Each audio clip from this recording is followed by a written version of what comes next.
Everyone, आज हम लोग डिस्कस करेंगे जियोग्राफी का बहुत महत्वपूर्ण 4 टॉपिक में सोलिस्टिक, इक्विनॉक्स, एपोजी एंड पेरिजी। ये सब स्टैटिक जीके में बहुत इम्पोर्टेंट है। जियोग्राफी में क्वेश्चन आते रहते हैं, तो ये इसको हम कवर कर लेते हैं। तो देखो, सबसे पहले हम लोग डिस्कस करेंगे सोलिस्टिस के बारे में। तो सोल्स्टिस में क्या होता है, ये हर ईयर में 2 बार होता है। एक को कहा जाता है समर सोलिस्टिस, एक को कहा जाता है विंटर सोल्स्टिस। तो पहली बात ये समझना पड़ेगा सोल्स्टिस होता क्या है। सोल्स्टिस को ये कह सकते हो कि जैसे लॉन्गेस्ट डे होता है, शॉर्टेस्ट डे होता है, ये सब ये सोल्स्टिस की वजह से ही होता है। तो हम लोग हमारा इंडिया जो है वो नॉर्दर्न हेमिस्फीयर में है, तो नॉर्दर्न हेमिस्फीयर के हिसाब से हम लोग डिस्कस करेंगे। तो यहाँ पर इस फोटो में देखो क्या है, देखो 2 सोल्स्टिस है, एक है समर सोल्स्टिस, एक है विंटर सोल्स्टिस। समर सोल्स्टिस कब होता है, ये पर्टिकुलर टाइम में ही होता है, इसलिए बोला गया ना कि साल में 2 बार होता है। तो एक्चुअली इसका रीज़न जो है अर्थ का टिल्ट एंगल, अर्थ जो 23.5 डिग्री से टिल्ट है ना उसका ऑर्बिट से, तो ये एंगल उसका कारण है। तो देखो, अगर तुम बस नॉर्दर्न हेमिस्फीयर को देखोगे तो इधर समर सोल्स्टिस में देखो, नॉर्दर्न हेमिस्फीयर में लाइट ज़्यादा आ रहा है सन से। तो जाहिर सी बात है नॉर्दर्न हेमिस्फीयर में क्या होगा इस सिचुएशन में, अगर ऐसा पोजीशन होगा, समर सोल्स्टिस का जो पोजीशन है इस फोटो में देखो, अगर ऐसा होगा तो क्या होगा, नॉर्दर्न हेमिस्फीयर में क्या होगा, सन का लाइट ज़्यादा आएगा। तो इसमें क्या होगा, इसका कारण से लॉन्गेस्ट डे देखने को मिलेगा। कहाँ पर, नॉर्दर्न हेमिस्फीयर में। वही उल्टा अगर होगा, जस्ट ऑपोजिट, विंटर सोल्स्टिस में क्या होगा, नॉर्दर्न हेमिस्फीयर में 23.5 टिल्ट एंगल है, इसलिए नॉर्दर्न हेमिस्फीयर देखो अंधेरे में है, तो उसमें शॉर्टेस्ट डे होगा, है ना। तो इसलिए जून के महीने में 22 कई लोग 21 जून ही बोला जाता है ज़्यादातर।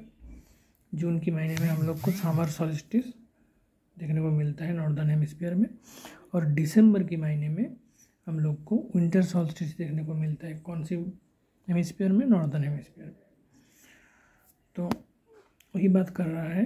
तो 2 सोल्स्टिस हो गया, summer solstice, winter solstice. Summer solstice हो गया जून के महीने में, और 21-22 विंटर सोल्स्टिस हो गया दिसंबर के महीने में 21-22।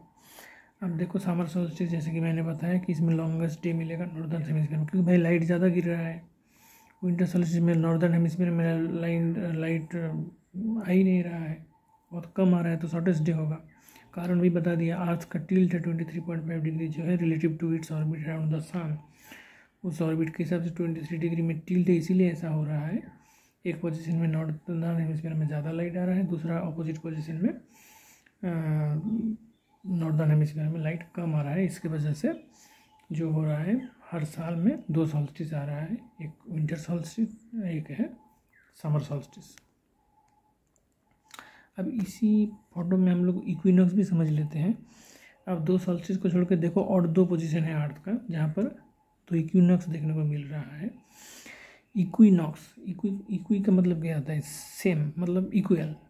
तो यहाँ पर क्या होगा, वहाँ पर largest day, smallest day, shortest day हो रहा था। यहाँ पर क्या होगा, डे नाइट सेम होगा। ऐसा साल में 2 बार होता है। अर्थ का पोजीशन सन के हिसाब से अगर एक पर्टिकुलर पोजीशन में, जैसे कि इस फोटो में देख रहे हो कि 2 इक्विनॉक्स वाला पोजीशन जो है, यही पर्टिकुलर पोजीशन में क्या होगा, इक्विनॉक्स होगा। तो साल में ऐसा पोजीशन 2 बार ही आएगा, तो 2 इक्विनॉक्स मिलेगा। अगर मार्च में आ गया तो वार्नल इक्विनॉक्स, अगर सितंबर के महीने में आ गया तो ऑटम इक्विनॉक्स, ठीक है। अगर मार्च में आ गया तो वार्नल इक्विनॉक्स, अगर सितंबर में आ गया तो ऑटमनल इक्विनॉक्स। तो इसमें क्या होता है, जो हमारा 0 डिग्री इक्वेटर है ना, इक्विनॉक्स इक्वल, अब इस टर्म से याद रखते हैं, equinox, equi means equal day, equi means equator. तो इसमें क्या होगा, इसे सारा टर्म देखो इक्वी से है, equinox, equator, equal day and night, मतलब सारा इक्वी टर्म इक्वी से हो जा रहा है। तो इसमें एक्चुअल रीज़न क्या है, लॉजिक ये है कि भाई सन से जो लाइट आ रहा है, ये दो पोजीशन में क्या होगा, जो 0 डिग्री इक्वेटर है वहाँ पर सन का रे जो है ओवरहेड होगा। मतलब क्या है, सीधा सीधा इक्विमीटर में जाके लाइट गिरेगा सन से, या तो कह सकते हो सनलाइट और इक्वेटर, सनलाइट जो है इक्वेटर में एकदम सीधा 90 डिग्री एंगल में जाके गिरेगा। अगर इक्वेटर में हम लोग एक टेंजेंट ड्रॉ करें और सन की रे को देखें, तो उन दोनों इक्वेटर में जो टेंजेंट ड्रॉ किए हैं और सनलाइट जो जा रहा है, इसका एंगल होगा 90 डिग्री। यानी सरल भाषा में समझो कि इक्वेटर में लाइट जाके सीधा गिरेगा, कोई टेढ़ा मेढ़ा नहीं गिरेगा। अगर सीधा गिरेगा तो भाई डे और नाइट सेम लेंथ का होगा। ऐसा दो पोजीशन आएगा, हर साल में 2 बार ऐसा होगा, जैसे कि फोटो में दिख रहा है। ठीक है, एक बार मार्च का महीने में हो जाएगा, ऐसा पोजीशन में आ जाएगा, एक बार सितंबर का महीने में ऐसा पोजीशन आ जाएगा, जहाँ पर क्या होगा, इक्वेटर में सीधा सनलाइट जाके गिरेगा ओवरहेड, और इसी को क्या कहते हैं, इक्विनॉक्स। अगर मार्च में आ गया तो वर्नल इक्विनॉक्स, मार्च 2021। ठीक है जी। अगर सितंबर में आ गया तो हो जाएगा ऑटमनल इक्विनॉक्स। तो देखो थ्योरी पढ़ लेते हैं। ओकर्स ट्वाइस इन ईयर, ठीक है। वर्नल इक्विनॉक्स, ऑटमनल इक्विनॉक्स अगर मार्च 2021 में हो गया तो वर्नल इक्विनॉक्स, अगर सितंबर 22-23 में हो गया तो autumnal equinox. Day night same होगा, ओवरहेड द इक्वेटर सनलाइट गिरेगा। हाँ, अब वर्नल नाम से हम तुम लोग को पता चल रहा होगा, वर्नल मतलब क्या होता है, स्प्रिंग होता है। ऑटम तो ऑटम होता ही है, तो वर्नल इक्विनॉक्स का मतलब क्या है, स्प्रिंग का शुरू हो गया भाई। ऑटमनल इक्विनॉक्स का मतलब क्या है, ऑटम सीजन का शुरू हो गया। अब देखो एपोजी पेरिजी सरल भाषा में समझ लो एपोजी। इसमें क्या है, हम लोग मून का पोजीशन देखने का कोशिश कर रहे हैं अर्थ के हिसाब से। अर्थ के चारों तरफ से, मतलब अर्थ के चारों ओर से मून घूम रहा है कि नहीं। अर्थ के चारों ओर से मून घूम रहा है, कितना दिन में घूम रहा है, 27.5, 27.5 दिन में मून पूरा एक चक्कर मार रहे हैं अर्थ के चारों ओर में। ठीक है, तो अब ऐसे देखो, इसका पोजीशन बिल्कुल सर्कल की तरह थोड़ी ना है ऑर्बिट का। तो ऐसा सिचुएशन आ जाएगा जहाँ पर क्या होगा, मून और हमारा अर्थ का डिस्टेंस सबसे कम होगा, और उसी ऑर्बिट में घूमते घूमते ऐसा भी सिचुएशन आ जाएगा जहाँ पर मून और अर्थ का डिस्टेंस सबसे कम होगा, दूसरा पोजीशन होगा सबसे ज़्यादा। ऐसे 2 पोजीशन आएगा। तो मून और अर्थ के बीच में जब डिस्टेंस सबसे कम रहेगा उसको हम कहेंगे पेरिजी, और जब मून और अर्थ के बीच में डिस्टेंस सबसे ज़्यादा रहेगा उसको हम कहेंगे एपोजी। अब मून और अर्थ के डिस्टेंस ज़्यादा है, मतलब मून हमारा अर्थ से बहुत दूर है, तो मून को छोटा दिखेगा, मून विल लुक स्मॉलर। अगर तो क्या हो गया, मून और अर्थ के बीच में डिस्टेंस कम है तो एपीजी, ज़्यादा है तो मून और अर्थ के बीच में डिस्टेंस अगर कम है तो पेरिजी, ज़्यादा है तो एपोजी। डिस्टेंस कम है यानी कि मून बड़ा दिखेगा, तो मून कौन सा पोजीशन में बड़ा दिखेगा, पेरिजी। अब मून जब बहुत दूर होगा तो मून छोटा दिखेगा, यानी कि कौन सा पोजीशन में मून छोटा दिखेगा, एपोजी।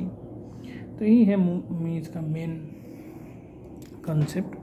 तो देखो और एक बात बोल देते हैं, हम लोग को पता है हमारा जो टाइड्स होता है ओशन में, इसमें मून का जो ग्रेविटेशनल फोर्स है उसका बहुत बड़ा रोल है, क्योंकि मून का जो ग्रेविटेशनल फोर्स है वो पानी को खींचता है ऊपर की तरफ, तभी ना टाइड्स आता है।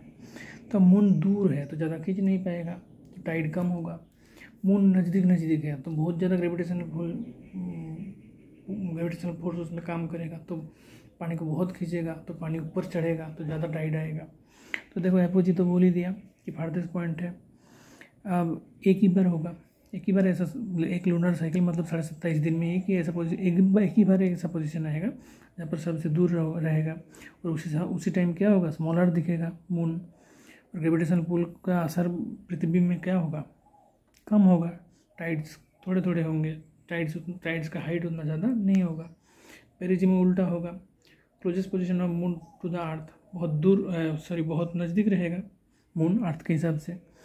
ये भी एक ही बार होगा एक लूनर साइकिल में, मतलब एक बार चंद्रमा पूरा परिक्रमण करेगा अर्थ के चारों तरफ।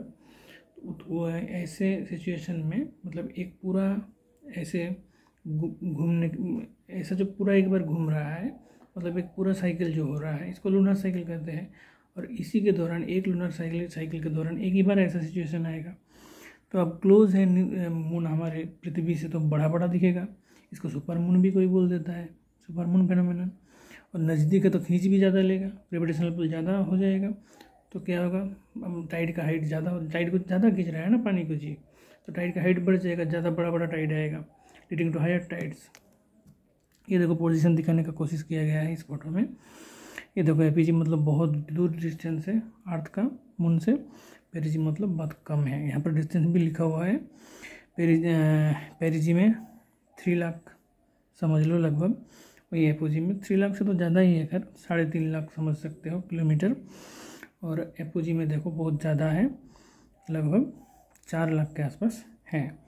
तो यही दो पोजीशन जब बहुत नज़दीक है मून अर्थ के हिसाब से, यानी कि जो 3.5 लाख के आसपास, तो पेरिजी। अर्थ के हिसाब से मून बहुत दूर है, यानी कि 4 लाख के आसपास, तो एपोजी पोजीशन। यही है इसका कॉन्सेप्ट। तो बहुत सरल लैंग्वेज में समझाने का कोशिश किए हैं, लेकिन ये 4 जो टॉपिक है, या कह सकते हो 4 जो पॉइंट है, ये बहुत इंपॉर्टेंट है। हर एग्ज़ाम में इससे क्वेश्चन आता रहता है, इसलिए कवर कर दिए। ऐसे ही इम्पोर्टेंट फैक्ट को देखने के लिए, रेगुलर अपडेटेड रहने के लिए और करंट अफेयर्स के बारे में अपडेटेड रहने के लिए हर महीने क्या क्या नया इंटरनेशनल नेशनल अफेयर्स हो रहा है, ये अपडेटेड रहने के लिए जीके भंडर यूट्यूब चैनल को ज़रूर सब्सक्राइब कर लीजिए। और वीडियो अच्छा लगा हो तो वीडियो को ज़रूर लाइक कमेंट शेयर कीजिएगा। लास्ट तक देखने के लिए बहुत बहुत धन्यवाद। Thank you.